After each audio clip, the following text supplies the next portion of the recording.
Hey guys, Drifter here. Welcome to Black Ops 3 In Depth. In today's episode, we're going to be doing something very different. We're going to be taking the series in a new direction, and we're going to be doing it with JHub's ICR-1 Varix class.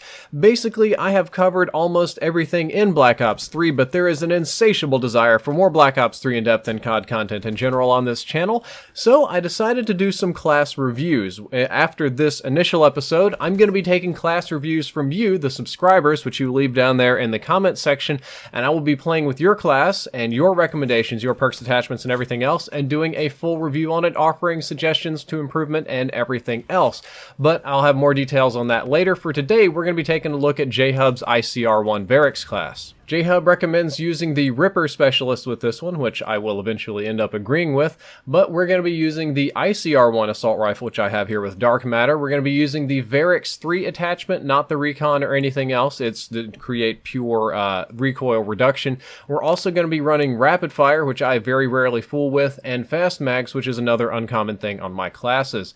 When it comes to perks, they're mostly going to be the standard 3 Afterburner Fast Hands Blast Suppressor, but we're also running Scavenger to give ourselves more ammo, and we only have room for one more tactical grenade because we have a wild card. Right off the bat, I can definitely see what JHub's going for here. We don't always see eye to eye or agree on many things, but I can definitely see what he wants to do. He wants to make a laser, and the ICR-1 plus Varix sight literally has no recoil. The ICR-1 is the lowest recoil assault rifle in the game. The Varix is like having 3 foregrips on it, so there is no recoil, like zero, nada, none, nothing. It doesn't even kick, and as long as you stay zoomed out on the Varix sight, it actually even removes some of the sight sway, so it is incredibly accurate. It's just as accurate as a lot of the mounted machine guns and the campaign missions of previous COD games. It is a pure laser. He also recommended Rapid Fire. His logic on this one, as we discussed, was to decrease the time to kill and make the weapon a lot more lethal. As you know, Rapid Fire is only a 6.3% increase in rate of fire,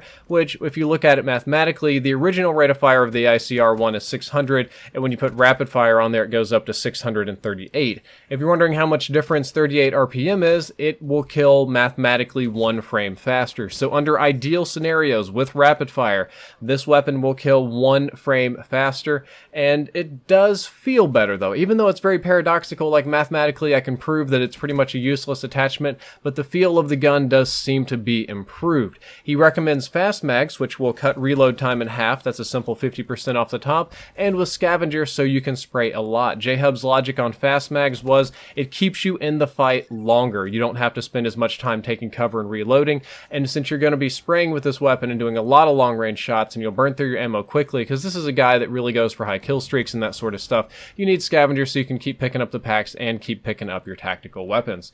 The Ripper, I think, is a great addition for this. He and I both agree that it's excellent for close quarters combat, and it saves you from the somewhat slow time to kill of the ICR-1, and this is where we're going to transition into some of the negatives. The ICR-1 cannot outgun a lot of weapons, especially not in close quarters combat, so the Ripper is kind of like your mulligan, it's your ace in the hole, it's the save me from my own stupidity, and that's what's mostly going to get you killed with this class, because it's designed for long range engagements and spawn control. When I first started playing with JHub's ICR-1 class, I hated it. I'm going to make that very clear that I detested this class. I had a very hard time killing people because he plays very differently than I do. I'm very aggressive. I like to rush. I like to get in your face. I like to hip fire. I like very fast time to kill, high recoil kind of weapons. But JHub's playing an inherently different game here. JHub's playing a game of flanking, of long range engagements, of predicting people's behaviors, of waiting around corners and cutting them off and building up kill streaks. And once I started pretending to be him and trying to play to this class's strengths, it was better than I thought it would be. It is excellent for long range. If you can post up somewhere in a head glitch, if you can look at people, if you know where they're going to be coming, if you want to hold down a choke point and control things, it is an excellent, excellent class. And it also does have some viability for flanking. It's not the aggressive rushing flanking that you're thinking about with different weapons, but if you want to sort of run really quick and set up on a nice line of sight where you know some people are going to be spawning and 2 or 3 of them are going to run around the corner, then this is very good because you can hose them with god tier accuracy. However, the class does have several major weaknesses. Most notably is the lack of quick draw grip. This means that you will not be able to aim down sights or snap onto targets as fast as your opponents would. Normally this isn't a big issue because you're trying to set up and you're trying to predict them. However, this makes it even more terrible at close quarters combat, because even in close quarters combat, when you have to panic fire, if your Ripper's not available, then you have to aim down sights slower than everybody else, which puts you at a big disadvantage. Other major weaknesses is that even with rapid fire, the ICR-1 has an overall slow time to kill at almost all ranges.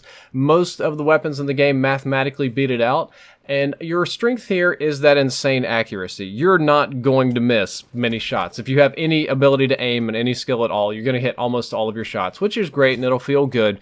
But really good players, like competitive players, pro tier players, people that are running the Varix on the Man of War or the M8A7 or something like that, because those guns inherently kill faster and these people won't miss a whole lot, the good players are going to beat you out.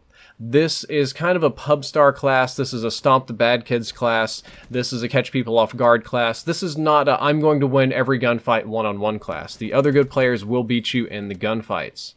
The suggested improvements for this class are pretty simple, to tell you the truth. I'm going to suggest dropping rapid fire for quick draw grip. Rapid fire is ultimately not a very effective attachment on this weapon, even under ideal scenarios, and it wastes one attachment point. I think it would be better to have quick draw grip so that you could snap aim and so that your close quarters combat would be assisted a little bit. But if you hate quick draw grip, stock if you like aiming with the left stick, or extended mags are also entirely acceptable. So that's it for my review of JHub's class. Now I'm going to talk a little bit more about how you can submit your own classes. It's very straightforward. All you have to do is leave a comment on your video, but you need to leave a comment with a few things. Your comment needs to include the full class, which is the weapon, all of the attachments, the perks, the lethals, the wild cards, everything else, your entire complete class in a nice legible format, and a very brief description on how it's supposed to be used. I just need to know what you do with this class. Is this your Russian class, flanking class? Is this your specialty, anti-kill streak engineer class? Something like that, so that I have something to work on, and additional information if needed. If the class is very specialty, if you need to run certain kill streaks, if it's for a certain game mode, core, hardcore, strategy, something like that, you need to let me know, and I'm going to pick one or two of them, load them up, try them out, do my review, and make some suggestions. It's a very straightforward thing, so if you want me to check out your classes, do leave a comment, and I am only going to be taking them from this video. If you spam me on Twitter, if you're hitting it up on Facebook, in-game, on my business email or anything else, it's going to be completely ignored. We're working with classes directly from this particular video, so just leave them there in the comments section. Well guys, that's all for this video. I hope that you enjoyed it, and I hope you learned something useful. If you did, don't forget to like, favorite, and subscribe. The previous episode was on the insane recoil reduction on the Varix and Boa sights, and the next episode is going to be another one on fan classes. Drifter out.